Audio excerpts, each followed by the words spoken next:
Cara mewakilkan, yang namanya korban itu bisa diwakilkan kepada orang lain dari A sampai Z, dari pembelian hewan korban sampai distribusi. Nah, itu yang biasa kita lakukan, sehingga termasuk di dalamnya adalah niat. Maka alangkah baiknya ketika korban itu ada panitia, ada penyerahan, ada taukil mewakilkan kepada keseluruhannya.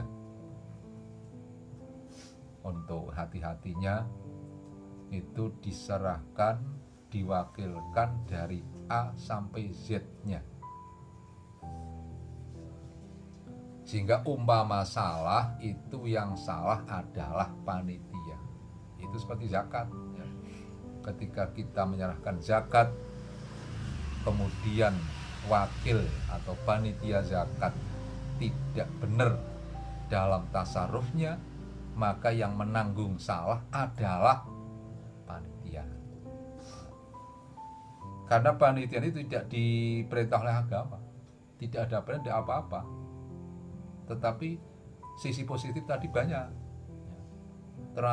termasuk yang saya lihat, panitia korban itu afilial dengan masjid atau musola. Ini berarti mendekatkan warga ke masjid atau ke musola, kan bagus sekali. Sehingga dari yang baik-baik kita lestarikan, dari sesuatu yang kurang pas ya kita luruskan, sehingga semua adalah sisi-sisi yang positif.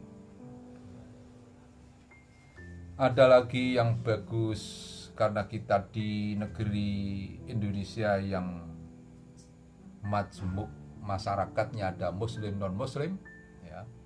Itu ada ulama mengatakan bahwa daging kurban bisa diberikan kepada non muslim, dhimmi.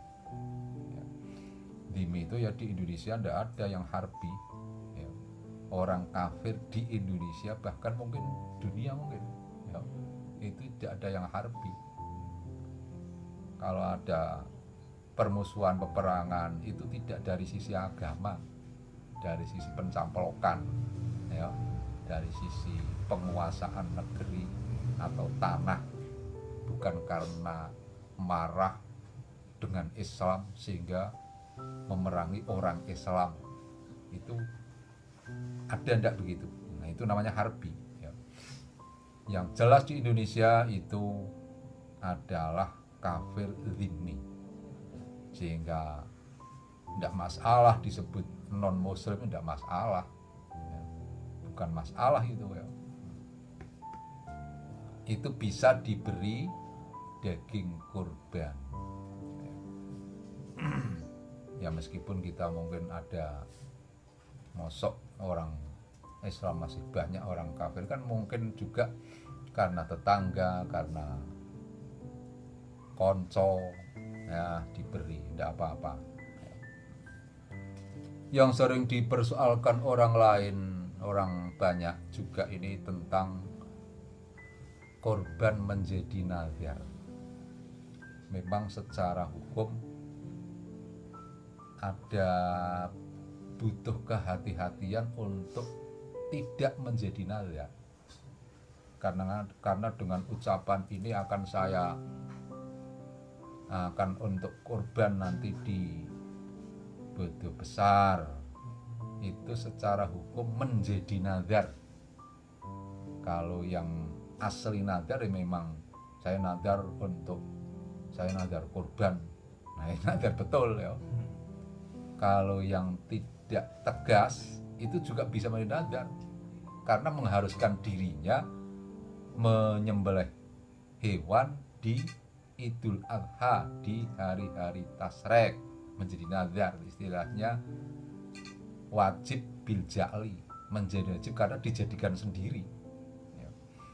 Tetapi ini bisa dinetralisir juga untuk tidak menjadi nazar, karena kalau menjadi nazar berhukum wajib, dan yang resikonya yang berat ini tidak boleh memakan,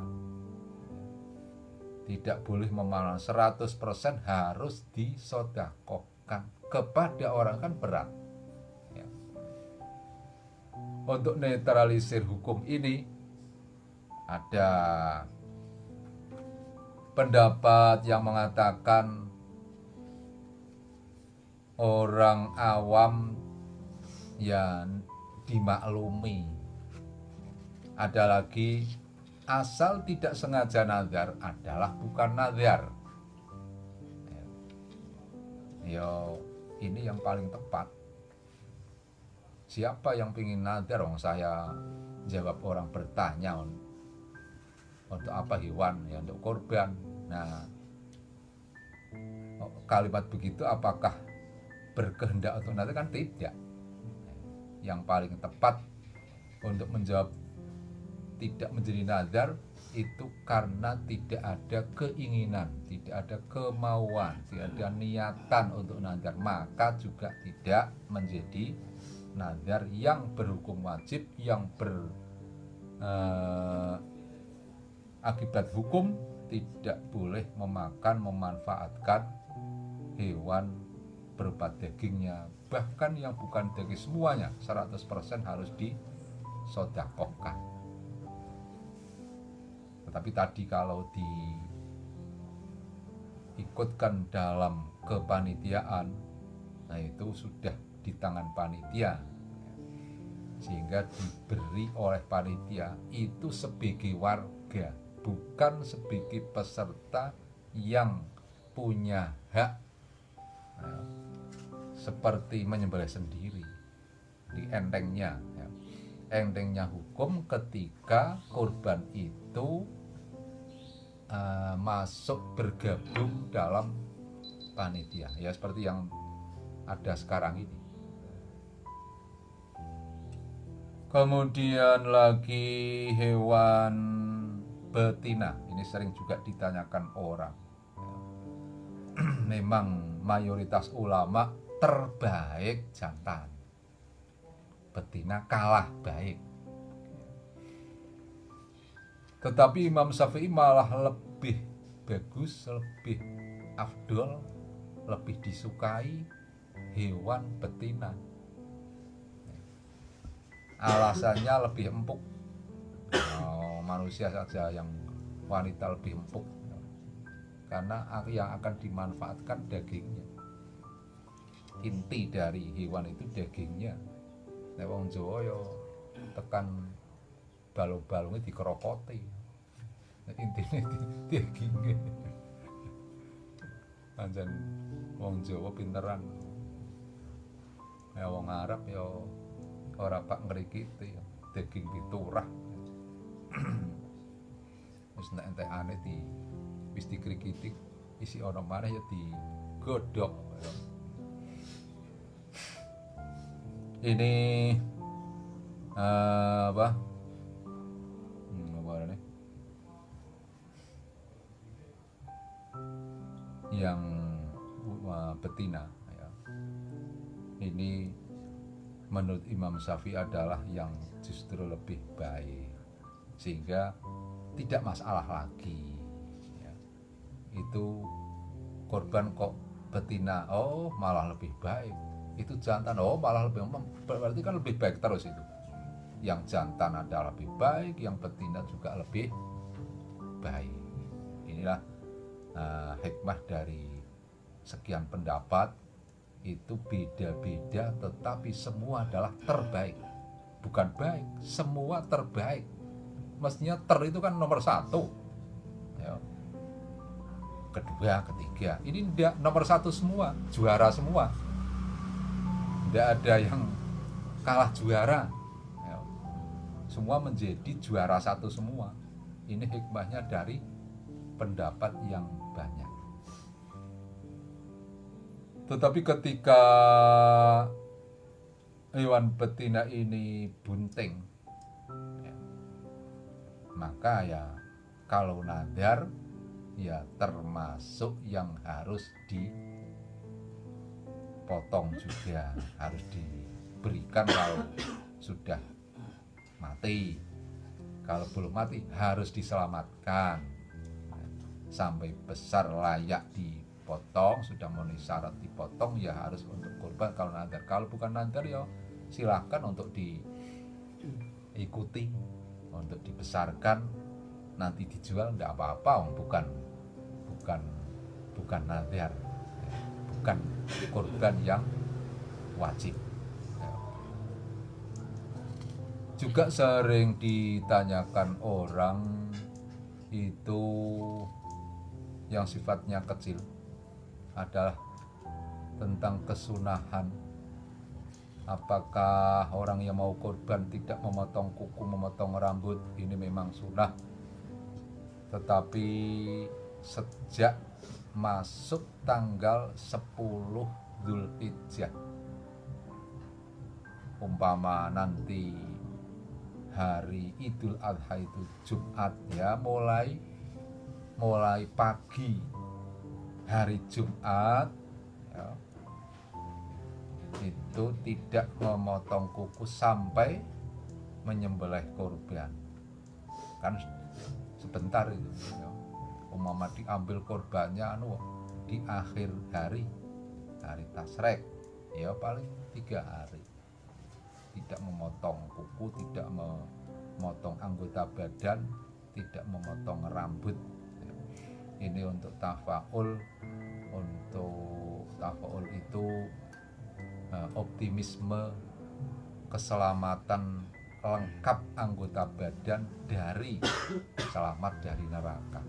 Ya, sepertinya badan ini akan diselamatkan di neraka, ternyata ada bagian yang belum masuk. Nah, dipotong, wah itu kukunya tidak masuk surga itu. Sepertinya begitu, sepertinya. Oh itu rambutnya di neraka itu. Sepertinya begitu ya. Tetapi berhukum sunnah ya. Artinya tetap potong rambut ya tidak masalah, itu sunnah ya. Bukan wajib. Waktu dari waktu kurban itu sejak hari Idul Adha pagi itu ukuran sesudah sholat 2 rakaat dan khutbah. Meskipun tidak sholat, meskipun ya kampung sini tidak ada sholat Idul Adha ya, tetap masuk waktu untuk kurban kira-kira ya umpama 6:30 ya. Meskipun masyarakat situ tidak sholat Idul Adha ya, dan khutbahnya, karena ini kan juga sunnah ya. Sholat Idul Adha, Idul Fitri itu adalah sunnah ya. Zaman ketinggalan sholat Idul Fitri ya umpama kecewa, tapi kan kecewa kecil, artinya lebih kecewa ketika tertinggal sholat yang wajib. Kenapa sholat wajib harian tidak kecewa ketika tertinggal, tetapi kecewanya ketika tertinggal sholat Idul Fitri, Idul Adha? Oh, terbalik ini, terbalik. Ya tidak apa-apa, tapi jiwa yang salah. Karena bagaimanapun yang namanya sunnah itu kalah jauh dengan yang berhukum wajib.